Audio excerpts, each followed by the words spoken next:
नमस्कार, प्रणाम। मैं हूं देवांशु। आज बात करेंगे इस वीडियो में झारखंड की। झारखंड में क्या चल रहा है? झारखंड में कहने को सियासी रूप से बहुत कुछ चल रहा है। कहा जा रहा है जो सरकारी जो है पैसे गायब हो गए हैं, 10,000 करोड़ रुपए। लेकिन उस इस वीडियो में उस पर हम बात नहीं करेंगे। हम बात करने जा रहे हैं कि झारखंड के सीएम हेमंत सोरेन ने तेजस्वी यादव को बड़ा झटका दिया है। हमें याद है कि साल 2025 में जब बिहार में विधानसभा चुनाव हो रहे थे, हेमंत सोरेन चाहते रह गए, कोशिश करते रह गए। उन्होंने अपने दूत भी पटना तक भेजा, लेकिन तेजस्वी यादव ने जेएमएम को गठबंधन में नहीं लिया था बिहार में। यहाँ तक कि अब अंत अंत तक हो गया था कि अगर 2-3 सीटें भी महागठबंधन के बैनर तले तेजस्वी यादव जेएमएम को दे देते ना, तो हेमंत सोरेन मान जाते। लेकिन तेजस्वी यादव ने 2-3 सीटें भी नहीं दी। और अब बदला लेने की शुरुआत जो है हेमंत सोरेन ने कर दी है। किससे? तेजस्वी यादव से। किया क्या है विस्तार से बताएंगे। और ये कुछ ऐसा है कि झटका सिर्फ तेजस्वी यादव को नहीं लगा है। तेजस्वी यादव के सबसे करीबी नेताओं में से एक, लालू प्रसाद यादव के सबसे करीबी नेताओं में से एक को भी झटका लगा। देखिए, जब हम कह रहे हैं ना कि तेजस्वी यादव के करीबी नेताओं में से एक, तो कोई ऐसे वैसे किसी विधायक, किसी पूर्व सांसद का नाम नहीं ले रहे हैं। एक ऐसे व्यक्ति का नाम हम ले रहे हैं जो हाथ में हथकड़ी लिए जो है वो पहुंचता है नामांकन करने। हाथ में हथकड़ी लिए जो है वो खुद के लिए प्रचार करता है। कब? जब झारखंड में साल 2024 में विधानसभा के चुनाव हो रहे होते हैं। चलिए भूमिका बना देते हैं, अब रियल में वीडियो अब शुरू करते हैं। जैसा कि हमने थंबनेल दिया है कि तेजस्वी को हेमंत सोरेन का झटका, सुभाष यादव का क्या होगा। कोडरमा वाले सुभाष यादव अभी बहुत टेंशन में होंगे। इसलिए भी होंगे क्योंकि इसी हफ्ते की बात है, बीते गुरुवार की ही तो बात है। हेमंत सोरेन कोडरमा पहुंचते हैं और कोडरमा में करते क्या है, तो कोडरमा में जो है वो शालिनी गुप्ता, ये तस्वीर देखिए, शालिनी गुप्ता को जो है वो जेएमएम में शामिल जो है वो करवाते हैं। हम आगे आगे बताएंगे इसके क्या इम्पैक्ट होंगे। लेकिन क्या सच में अब सुभाष यादव जो हैं वो सियासी रूप से अब बर्बाद होने जा रहे हैं, ये भी हम बताएंगे। या फिर कमबैक की कोई गुंजाइश जो है अब बचती है, क्योंकि ये बहुत बड़ी डेवलपमेंट है कि शालिनी गुप्ता ने जेएमएम ज्वाइन किया है और इनको जेएमएम ज्वाइन करने के लिए हेमंत सोरेन खुद जो है वो कोडरमा पहुंचते हैं। तो सबसे पहले देखिए कौन है शालिनी गुप्ता। बहुत ही मतलब कि हमने बहुत ही कम पॉइंट में ही लिखा है। देखिए 2000 में डोमचांच प्रखंड की प्रमुख बनती है शालिनी गुप्ता। 2015 में कोडरमा जिला परिषद की अध्यक्ष बनती है शालिनी गुप्ता। 2019 में कोडरमा सीट पर आजसू के टिकट पर चुनाव लड़ती हैं और तीसरे नंबर पे रहती हैं। और 2024 में कोडरमा से निर्दलीय लड़ती हैं शालिनी गुप्ता। अब 2024 यानी कि बीते झारखंड में जब विधानसभा के चुनाव हो रहे थे, तो कोडरमा से निर्दलीय लड़ती हैं, क्योंकि जहां से ये चाहती थी एनडीए के बैनर के तले इन्हें जो है वो टिकट मिले, लेकिन नहीं मिला तो निर्दलीय कूद पड़ी। और यहीं से शुरू होता है। देखिए कोडरमा विधानसभा चुनाव रिजल्ट 2024 जो है वो दिखा दे रहे हैं और इसी रिजल्ट में छुपा है कि क्या होना है। देखिए यहाँ से जो है वो डॉक्टर नीरा यादव जो है वो बीजेपी के टिकट पर चुनाव लड़ती हैं और चुनाव जीत जाती हैं। करीब 86,734 वोट आते हैं। सुभाष यादव आरजेडी के टिकट पर चुनाव लड़ते हैं। 80,919 वोट जो है सुभाष यादव को मिलता है। और निर्दलीय लड़ती हैं शालिनी गुप्ता, उन्हें वोट आता है 69,537। जीत का अंतर जो है वो 5815 से जो है वो जीतती हैं बीजेपी का टिकट। ध्यान से इस ग्राफिक्स को देखिए। देखिए इसी शालिनी गुप्ता जो कि हेमंत जेएमएम में अब शामिल हो गई है साल 2024 में, अपने बूते जो है वो करीब 70,000 वोट जो है वो लाने में कामयाब हो पाती हैं। और इन्हीं के वजह से जो है वो सुभाष यादव चुनाव जो है वो हार जाते हैं। और ऐसे में अब शालिनी गुप्ता जेएमएम में शामिल हो गई है तो जाहिर तौर पर ये शामिल हुई है, तो कहीं ना कहीं जेएमएम जो है, जब भी आप देखिए अभी तो चुनाव है नहीं झारखंड में, लेकिन ये कहा जा रहा है, इस बात की चर्चा जो है वो अब से शुरू हो गई कि क्या होगा सुभाष यादव का। तो हमें जो लग रहा है, हमारे कैलकुलेशन पे जो बातें आ रही हैं वो हम बताएंगे। लेकिन सबसे पहले थोड़ा ये भी देख लीजिए, कोडरमा सीट पर विधायकों की सूची वाला ग्राफिक्स भी हम आपको चला रहे हैं। देखिए 2000 में अन्नपूर्णा देवी जो है वो आरजेडी के टिकट पर चुनाव लड़ती हैं और इस सीट से विधायक बनती है। 2005 में भी अन्नपूर्णा देवी आरजेडी के टिकट पर चुनाव लड़ती हैं और यहाँ से विधायक बनती हैं। 2009 में अन्नपूर्णा देवी आरजेडी के टिकट पर चुनाव लड़ती हैं और यहाँ से विधायक बनती है। 2014 में डॉक्टर नीरा यादव जीतती है, यहाँ से विधायक बनती है, और 2019-2024 में नीरा यादव जो है वो चुनाव लड़ती है और जीतती है। पॉइंट ऑफ नोट, जिनको पता है उनको पता है, जिनको नहीं पता है वो थोड़ा उनको मैं अपडेट कर दूं। ये जो अन्नपूर्णा देवी हैं, जो पहले आरजेडी के टिकट पर विधायक बनती रहती, मौजूदा वक्त में केंद्रीय मंत्री हैं, बीजेपी में है, बीजेपी से सांसद हैं, ठीक है। और और जो हम्म और कोडरमा विधानसभा सीट पर लगातार 3 बार से जो है वो आरजेडी चुनाव हारती रही है। देखिए आखिरी बार आरजेडी जो है वो कोडरमा विधानसभा सीट पर साल 2009 में चुनाव जीती थी। उसके बाद जब भी चुनाव हुए हैं कोडरमा, 2014 का चुनाव जो है कोडरमा आरजेडी हारी, 2019 का चुनाव जो है वो कोडरमा आरजेडी हारी, 2024 का चुनाव जो है वो आरजेडी चुनाव हारी। वैसे भी देखिए चुनाव अभी है नहीं, लेकिन कोडरमा की अगर बात करें तो एक बड़ा नाम है सुभाष यादव का कोडरमा में, और सब जानते हैं, इसमें हमें कहने की कोई जरूरत नहीं। अगर हम कह रहे हैं कि करीबी नेता है तो सच में करीबी नेता है।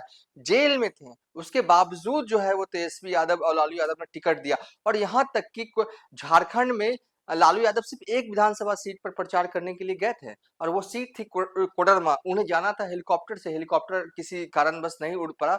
तो ऐसा नहीं कि लालू प्रसाद यादव ने अपना प्लान कैंसिल कर दिया, गाड़ी से ही निकल पड़े, क्योंकि अपने कहते हैं ना कि करीबी सुभाष यादव के लिए प्रचार करना, और सुभाष यादव भी मंच से हथकड़ी लगाते हुए जो है वो प्रचार जो है वो कर रहे थे। और पूरी आरजेडी बिहार में जितने भी विधायक विधायक थे उस वक्त, मुझे याद है कि सब लोग कोडरमा में जो है वो लग गए थे, भिड़ गए थे सुभाष यादव को जिताने के लिए। खैर जीत नहीं पाए, वो बात की बात है।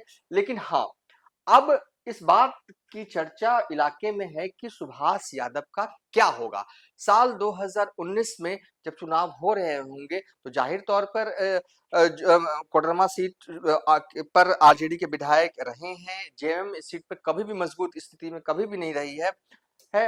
लेकिन इस बार जेएमएम के पास मजबूत जो है प्रत्याशी मौजूद होंगे, तो हेमंत सोरेन जरूर चाहेंगे कि शालिनी गुप्ता जो है वो चुनाव लड़े। अब सवाल ये है कि क्या सुभाष यादव का पट्टा जो है वो कोडरमा में कटने जा रहा है, हेमंत सोरेन क्या करने वाले। ये तो बहुत दिन की बात है, अभी 2029 में वहां पर चुनाव होने हैं।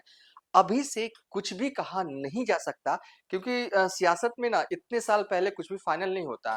तत्कालिक उस वक्त क्या सिचुएशन रहेगा, ठीक है हेमंत सोरेन अभी नाराज होंगे तेजस्वी यादव से, बदला भी लेना चाह रहे होंगे सियासी रूप से, और ये भी तो बदला ही है ना। शालिनी गुप्ता को जो है वो शामिल करवा देना ही भी एक प्रकार का सियासी बदला ही है। जब जान रहे हैं कि सुभाष यादव, तेजस्वी यादव और लालू यादव के लिए इतने मायने रखते हैं। देखिए हथकड़ी वाला फोटो भी यहाँ पे हमने लगा रखा, ये प्रचार कर रहे थे जब साल 2024 में उस वक्त की। तो एक ऐसे नेत्री को अपनी पार्टी में लेकर आ गए, तो ये मैसेज तो है ना। तो अभी के हिसाब से कहें कि 2029 में क्या बर्बाद हो जाएंगे सुभाष यादव, क्या इनका मतलब कि एक तरह से कहिए कि कोडरमा से आउट हो जाएंगे, तो हमें लगता है कि अभी की कुछ भी नहीं कहा जा सकता। तब का सियासी सिचुएशन क्या रहता है उस पर ही सब कुछ जो है वो निर्भर जो है वो करता है। अभी के हिसाब से मान लीजिए अगर हम कह दें कि नहीं अब तो ये आउट हो जाएंगे, शालिनी गुप्ता ही चुनाव लड़ेंगी, हेमंत सोरेन सब तैयारी भी कर, चाहने से नहीं ना होता है सियासत, सियासत समीकरण से बनता है। और तेजस्वी यादव भले ही 3 चुनाव जो है वो कोडरमा का हार रहे हो, लेकिन आज भी शालिनी गुप्ता भले ही हेमंत सोरेन ने अपनी पार्टी में शामिल करवा दिया, लेकिन कोडरमा का जो सियासी सिचुएशन है ना वो अब भी तेजस्वी यादव के मुफिद बैठ रहा। भले ही 3 चुनाव हार रहे हो, बीता चुनाव जो है वो करीब 6000 वोटों से सुभाष यादव हार गए हों, लेकिन तेजस्वी यादव अभी भी उनकी पार्टी जो है कोडरमा में स्ट्रॉन्ग जोन में है एज कंपेयर टू जेएमएम। हाँ, हालांकि शालिनी गुप्ता की अगर बात करें तो ठीक है, जिस तरीके से सियासी रूप से ये बहुत ही कम वक्त में आगे बढ़ी, कहा जाता है कि एक वक्त में वैश्य समाज से आते, एक वक्त में रघुवर दास से करीबी हो गई थी, कि हो जो भी, लेकिन हमारा यही मानना है कि सुभाष यादव एक तरह से झटका जरूर है तेजस्वी यादव के लिए, सुभाष यादव के लिए, लेकिन इतना आसान नहीं होगा कि हेमंत सोरेन के लिए कि जब चुनाव हो रहे हो तो कोडरमा सीट जो है वो आरजेडी कोटे को न देकर अपने जेएमएम वाले हिस्से में रखना, ऐसे सियासत होती नहीं है। और रही बात कुछ लोग ये कहते हैं कि हेमंत सोरेन के साथ तेजस्वी ने ठीक नहीं किया, उन्हें सीटें नहीं दी। तो सीटें कोई ऐसा नहीं गिफ्ट के तौर पर दी नहीं जाती, गिफ्ट चाहिए तो कुछ और दे दिया जाएगा। सियासत में सीटों को जो है वो गिफ्ट में नहीं दिया जाता। और जो सिचुएशन जो है वो आरजेडी की झारखंड में है, वो सिचुएशन जेएमएम की बिहार में नहीं है। सबसे पहले ये समझना होगा। अ, अ, आज भी मतलब कई ऐसी सीटें हैं झारखंड में जहाँ पर आरजेडी की उपस्थिति है, दमदार उपस्थिति। और इसलिए उपस्थिति नहीं है कि मतलब कि हेमंत सोरेन की मर्जी से उपस्थिति है, हेमंत सोरेन की वजह से 4 विधायक नहीं, तेजस्वी यादव का संगठन है वहां पर। इसलिए जो है वो पिछले बार भी विधानसभा चुनाव में 6 सीटें जो है वो हेमंत सोरेन ने तेजस्वी यादव को दी थी, कोई गिफ्ट नहीं दिया था। और रही बात जेएमएम और को क्यों नहीं तेजस्वी यादव ने बिहार में सीटें दिया, तो हकीकत यह है कि अगर एक ही सीट है वो चकाई वाली, वहां पर जेएमएम को दिया जा सकता है। उस सीट पर भी जो है ना वो जेएमएम उतनी स्ट्रांग नहीं है। हालांकि चकाई वाली सीट पर कभी जेएमएम के भी विधायक हुआ करते थे। तो कौन हुआ करते थे? सुमित सिंह ही थे जो हार गए चुनाव इस बार जेडीयू से, वही विधायक हुआ करते थे जेएमएम से। खैर ये सब बातें हैं, चलती रहती है। तो कहने का हमारा लब्बो लुबाब ये है कि तेजस्वी यादव ने कुछ गलत नहीं किया, कोई डिच नहीं किया, कोई धोखा नहीं दिया हेमंत सोरेन के साथ। ये है कि आपका संगठन रहेगा उस मूल रूप से तो हम आपको सीटें दे देते हैं। और हकीकत भी है कि हेमंत सोरेन की पार्टी का संगठन उस रूप में बिहार में उस रूप में है नहीं जहां पे उनको सीटें जितनी मांग रहे थे उतनी दी जा सके।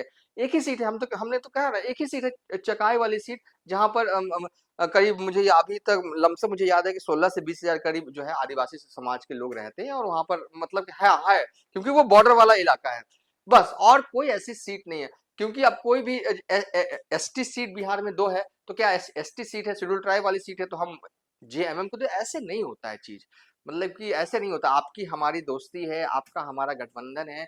और आपने मतलब झारखंड में जो है वो हेमंत सोरेन ने आरजेडी कोटे को एक मंत्री पद भी दिया, तो अनुकंपा पे नहीं दिया है। जीत के आए हैं 4 विधायक, कोटा बनता है तब दिया है। तो दोस्ती अलग चीज है, गठबंधन अलग चीज है। असल में सियासत में कुछ भी मायने रखती है तो आपका संगठन कितना मजबूत है। अगर मजबूत है तो क्या उस विधानसभा में आपके पास दमदार नेता है? अगर नहीं है, संगठन नहीं है, दमदार नेता नहीं है, तो क्या आप सहयोगी के भरोसे ही चुनाव लड़िएगा? तो ऐसे होता नहीं है। बहरहाल इस वीडियो में हमने आपको क्या बताया, हमने आपको बहुत ही इंपॉर्टेंट जानकारी बिहार के लिहाज से दी। झारखंड के लिए भले ही एक खबर 2-3 दिन पुरानी हो गई हो, लेकिन हमें लगा कि बिहार वाला एंगल इसमें छूट गया है, तो इसलिए हमने एक वीडियो बना दिया। और कई लोग इस बात की चर्चा कर रहे थे, सुभाष यादव तो गए। इतनी आसान नहीं है कि सुभाष यादव सियासी रूप से कोडरमा से चले जाएंगे एक शालिनी गुप्ता के जेएमएम में शामिल होने के लिए। हाँ, मतलब कि मुश्किल हालात, मुश्किल वक्त जरूर है उनके लिए, लेकिन हमें लगता है कि अभी भी आरजेडी जो है वो कोडरमा में बेहतर स्थिति में है। क्यों? क्योंकि एक तो वो मतलब कि बॉर्डर वाला इलाका है, बॉर्डर के इस पार आरजेडी का दमदार संगठन है। कोडरमा में सुभाष यादव क्यों हारे वो सबको पता है, हमें भी पता है। भीतरी घात हुआ था, कहां से हुआ था? बिहार से हुआ था। बिहार से नेता आरजेडी के गए थे और प्रचार कर रहे थे सुभाष यादव के खिलाफ। ये सब खेल भी बहुत हुआ था, इसका भी खामियाजा सुभाष यादव को जो है वो भुगतना पड़ा। नवादा वाले ने हरवाया था। ये सब उस बात की चर्चा, ये सब पुरानी बातें हैं, कोई अभी कोई रेलेवेंस नहीं है। बस ओवरऑल हमने इस वीडियो में आपको ये बताया कि झटका तो हेमंत सोरेन ने तेजस्वी यादव को दिया है। और रही बात इस बात का सवाल कि सुभाष यादव का क्या होगा, सुभाष यादव का क्या हुआ क्या, हमें लगता है कि अंत अंत तक सुभाष यादव का पल्ला अभी भी भारी है।